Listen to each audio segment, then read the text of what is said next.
ఆసియాలోనే అతిపెద్దదైన నెల్లూరు జిల్లాలోని కృష్ణపట్నం పోర్ట్ తన ఉనికిని కోల్పోతోంది. విదేశాల నుంచి ఇక్కడకు వచ్చే కంటైనర్లను దారి మళ్లించారు. ప్రస్తుతం చెన్నూరు తరలించడంతో త్వరలో కృష్ణపట్నం కంటైనర్ టెర్మినల్ను మూసివేసేందుకు సన్నాహాలు జరుగుతున్నట్లు సమాచారం.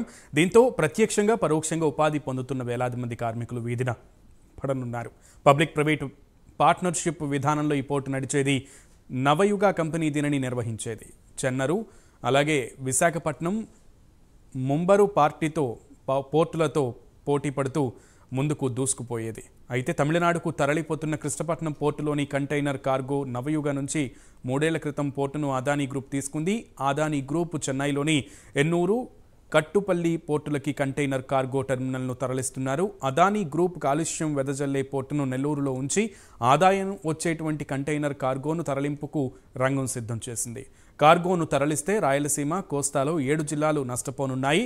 పోర్టుని నమ్ముకుని వేల ఎకరాల్లో ఏర్పాటైన వందలాది పరిశ్రమలు మూతపడనున్నాయి.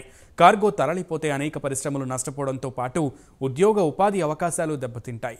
2019కి ముందు 6 లక్షల కంటైనర్లతో జరిగిన వ్యాపారం 1,00,000 కంటైనర్లకి పడిపోయింది. పోర్టులో 10,000 మందికి పైగా ఉద్యోగులు నష్టపోనున్నారు. కంటైనర్ కార్గోని తరలించవద్దని ఉద్యోగులు, సిబ్బంది కోరుతున్నారు. మాజీ మంత్రి సోమిరెడ్డి నేతృత్వంలో పోరాటానికి సిద్ధమవుతున్నారు. జనసేన, టీడీపీ, వామపక్షాలతో కూడిన అఖిలపక్షం రేపు పోర్టుకు వెళ్లి సందర్శించనున్నారు. అక్కడి ఉద్యోగులతో మాట్లాడనున్నారు. ఇక రాష్ట్ర ప్రభుత్వం వైఫల్యాలతో కృష్ణపట్నం కంటైనర్ టెర్మినల్ త్వరలో మూతపడనుందని మాజీ మంత్రి సోమిరెడ్డి చంద్రమోహన్ రెడ్డి మండిపడ్డారు. డర్టీ పోర్టు మాకిచ్చి కంటైనర్ కార్గోని తమిళనాడుకు తరలిస్తే ఊరుకోవాలా అని ఆయన ప్రశ్నించారు. పోర్టు వల్ల వచ్చిన పరిశ్రమలు ఏమైపోవాలని సోమిరెడ్డి ఆగ్రహం వ్యక్తం చేశారు. మంత్రి కాకాణి ఆధ్వర్యంలో టోల్ పెట్టారని, కాకాణి అక్రమ వసూళ్లకు పాల్పడుతున్నారని సోమిరెడ్డి ఆరోపించారు.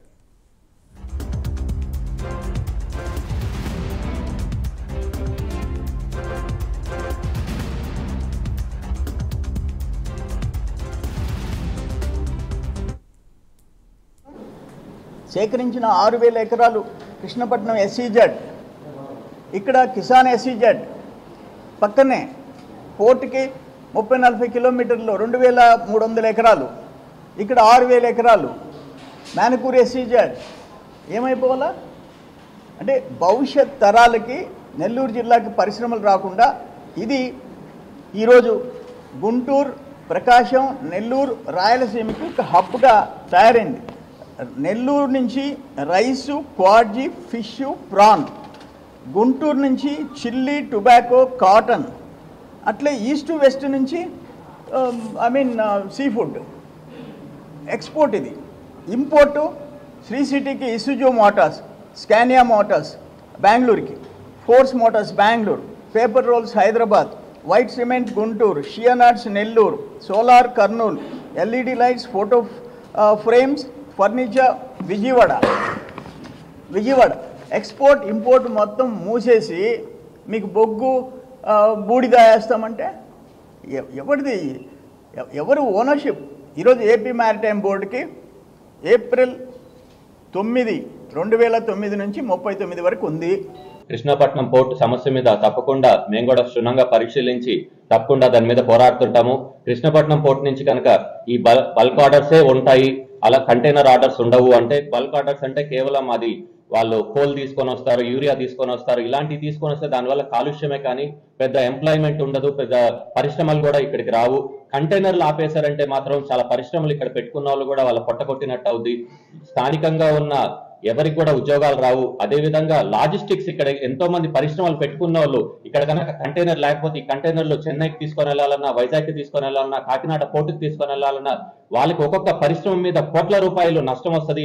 ఆ కోట్ల రూపాయల నష్టం కూడా రైతుల మీద లేకపోతే మన కన్జ్యూమర్స్ మీద పడుతుంది. కాబట్టి దీని మీద మేము తప్పకుండా పోరాడతాము. ఎందుకంటే ఇన్ని వేల ఎకరాలు నెల్లూరు జిల్లా నుంచి SEZ కింద తీసుకొని వీళ్ళు పోర్టు కడతాము, అదేవిధంగా కడతామని చెప్పి కూడా లోకల్ స్థానికులకు కూడా ఎన్నో ఉద్యోగాలు ఇస్తానని చెప్పి కూడా వాళ్ళకి కేవలం చిన్న ఉద్యోగాలు ఇచ్చినారు కానీ పెద్ద. రైట్, మొత్తానికి అసలు కృష్ణపట్నం పోర్ట్లో ఏం జరుగుతోంది, ఎందుకు 6 లక్షల కార్గోలకు కాస్త 1,00,000 కార్గోల దగ్గరికి ఎందుకు పడిపోయింది అనే దాని గురించి మరింత సమాచారం తెలుసుకుందాం. లోతైన విశ్లేషణని, అక్కడున్న తాజా పరిస్థితిని మా ప్రతినిధి నరేష్ అందిస్తారు. నరేష్.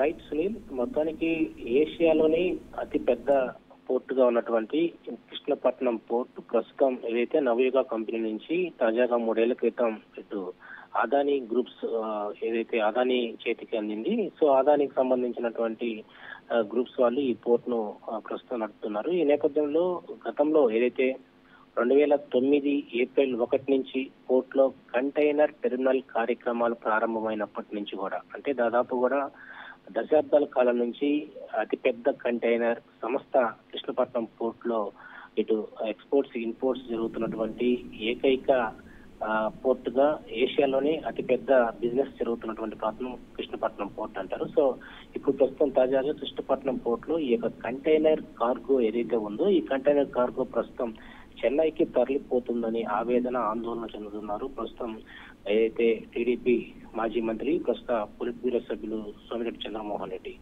ఈ నేపథ్యంలో ఇటీవల కాలంలో గత 3-4 రోజుల నుంచి కూడా కృష్ణపట్నం పోర్ట్ లో ఉన్నటువంటి ఈ యొక్క కంటైనర్ సంబంధించినటువంటి కార్గో చెన్నైకి తరలిపోతుంది.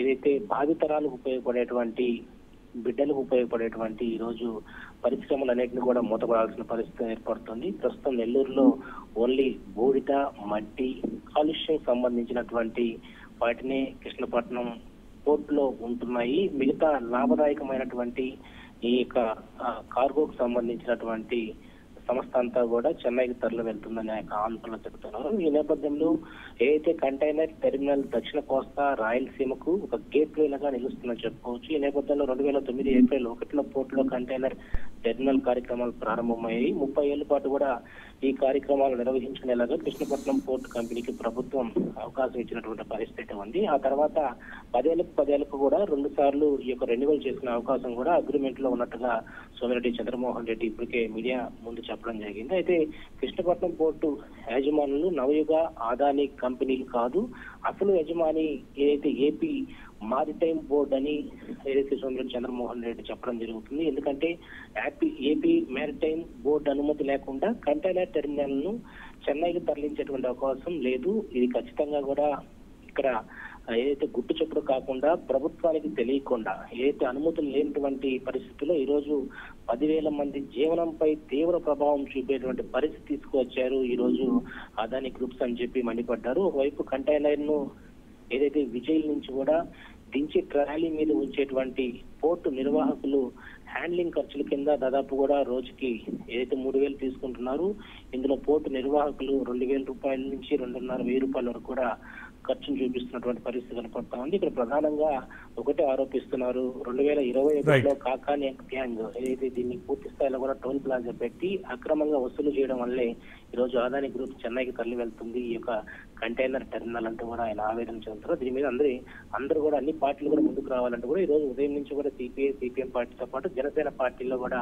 ఈ రోజు తెలుగుదేశం సంబంధించినటువంటి పొలిట్ బ్యూరో సభ్యులు చంద్రమోహన్ రెడ్డి కూడా అక్కడికి వచ్చి వాళ్ళు అభ్యర్థన చేసి రేపు మార్నింగ్ కృష్ణపట్నం పోర్టుకు వెళ్లి వాళ్ళ ఒక మెమరాండం కూడా ఇవ్వడం జరుగుతుంది అనే పరిస్థితి మాత్రం ఉంది. Right Naresh, keep updating. Thank you.